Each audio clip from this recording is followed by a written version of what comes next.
Hey everyone, good morning, good afternoon, good evening, wherever you are. Welcome back to our Deep Houseboat Life channel. Hope that everyone is getting a good start to back to school season and not experiencing too many hiccups. If you're not one of our close family or friends and have been watching these videos and wondering, hey, who the heck are these two people talking about houseboats? Well, make sure you stick around because we're going to do a little Q&A with ourselves so you can get to know us a little bit better. And it's been about a year since we purchased our boat, and we're going to give a bit of a progress update on how we've been transitioning to living part-time on our boat up here and part-time in Atlanta.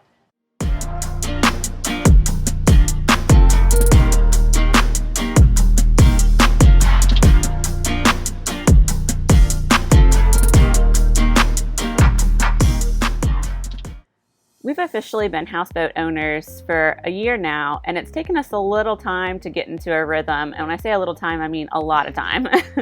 We're just now really feeling like we're getting settled here on the boat. And I think that's partly just because we don't live here all the time, but we are starting to get to where we're up here anywhere between 10 days to 15 days per month.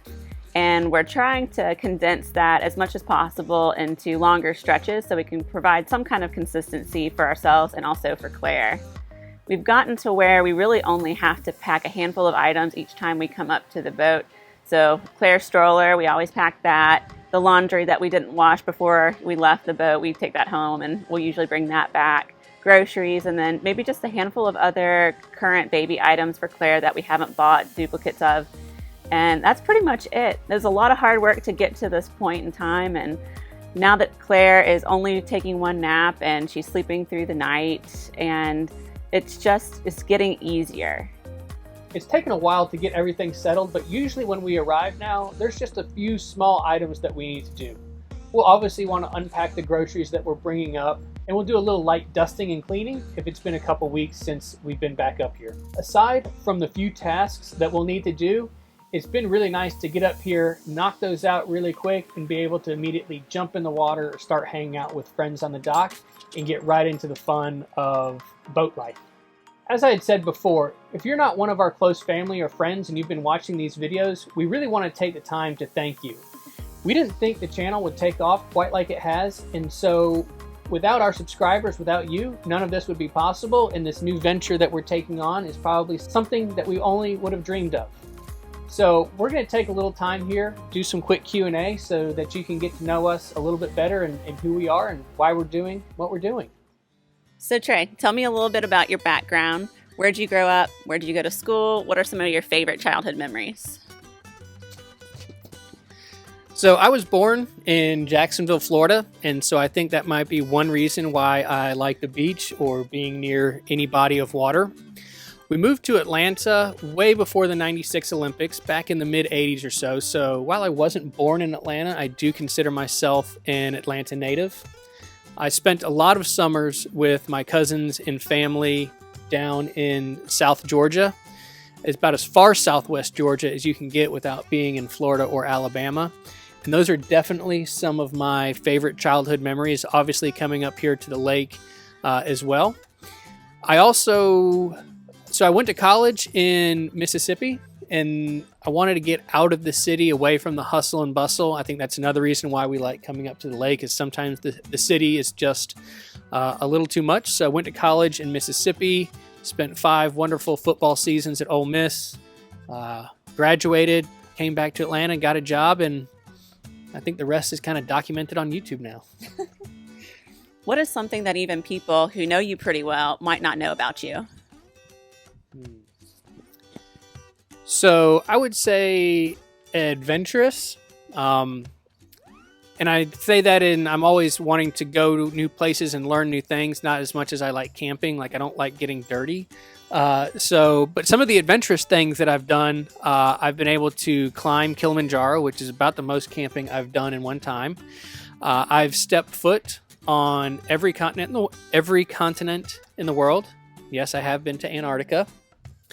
And when I met Jessie, I really took up a passion for cooking and trying new things. We've been able to go to Hong Kong and pick out our own razor clams and cook those. So those are some pretty fun, adventurous things that we've done. So Al, I know you love your job. You actually just started a new job and you're really good at what you do. But if you could do anything in the world, what would be your dream job?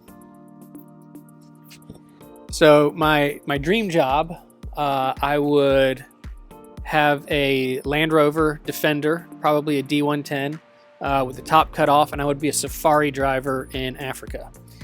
And if that didn't work out, I would likely be a marine biologist. So once again, something involving the water. I love animals. We actually were able to take our daughter Claire to the aquarium not too long ago, and I still remembered a lot about the fish. So that made me pretty excited that if my job now doesn't work out, I could still be potentially a marine biologist, maybe a safari driver.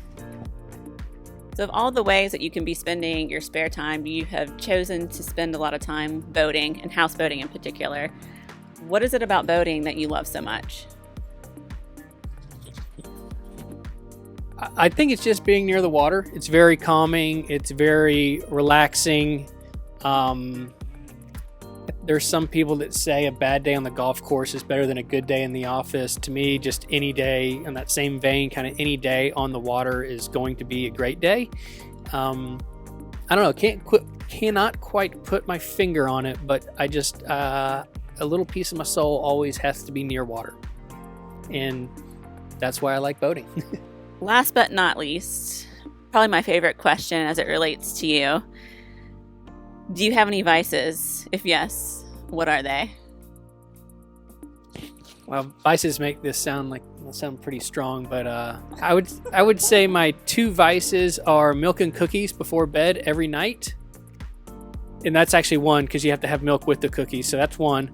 And then my second vice would be a Bud Light on the weekends and Friday. So yeah, Bud Light and milk and cookies in no particular order. All right, my sweetsies, that's enough about me. And so let's get on to you now. And so I'm going to ask you probably some of the same questions. So tell us a little bit about who Jessie is, where you grew up, and yeah, there you go. Kind of reminds me of the Bob Barker microphone on The Price is Right. Yeah, I think we might need a different microphone. So I was born here in Georgia, in Athens, and lived most of my life in Watkinsville, Georgia, just right outside of there, and grew up on a farm. My dad was a veterinarian, and my mom was a teacher, and we spent a lot of time on our farm, whether it was tearing down fences, painting fences, mowing grass. The first pet I ever had, Dory here, we love Dory, but my first pet that was mine, just mine, was a cow named Ferdinand. And this is when I was in elementary school. And every day I'd wake up and I'd bottle feed the calf before going to school. And then after school, it was all about mucking the stalls and taking care of it. So I grew up doing a lot of manual labor. I went to college at GCSU in Milledgeville, which is not too far away from where I grew up. I really just wanted to get out of Athens. Honestly, I'd lived there my whole life. And I'm so glad that I went there, because I think that small school atmosphere really brought a lot to my education. And then after that, I moved to Atlanta for the first time for graduate school. I went for business. And I've loved Atlanta. I moved away briefly, went to Chicago and lived, and I found out it was way too cold. I didn't know what real winter was, so I moved back. Thank goodness. I love it here in Georgia. And I also briefly lived in Costa Rica for a little while, but all in all, I'd say I'm pretty much a Georgia native and love living here. All right, so what are you passionate about, and what drives you to wake up every single day? I think this is two things. I think it would have been different before becoming a parent, but now that I am a parent, I would say first and foremost is being a mom. Waking up every day, getting to be with Claire has definitely been such a beautiful opportunity that I didn't know that I really wanted in my life. And being able to be there for her every day is something that gives me purpose and makes me feel very fulfilled in a way that I didn't ever expect. I think the second thing is triathlon and running. So if you know me, I talk about this a lot. You probably have gone on a run with me, done a race with us. That's how we met. I don't think I would have the community I have today and the support that I would have today had I not found a community in running and triathlon. And it's very important to me in the past, and it still is today. So tell me, what would be, if you could wave a magic wand, do anything, and have your dream job, what would that be?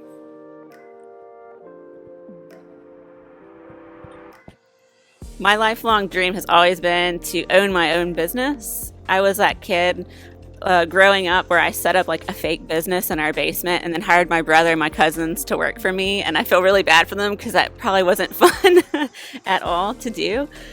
But I loved it. I guess I always wanted to be my own boss and boss other people around. But now that I'm a parent, I think it's something that I want to strive for even more so because it gives me more control over my relationship with my family and especially with Claire.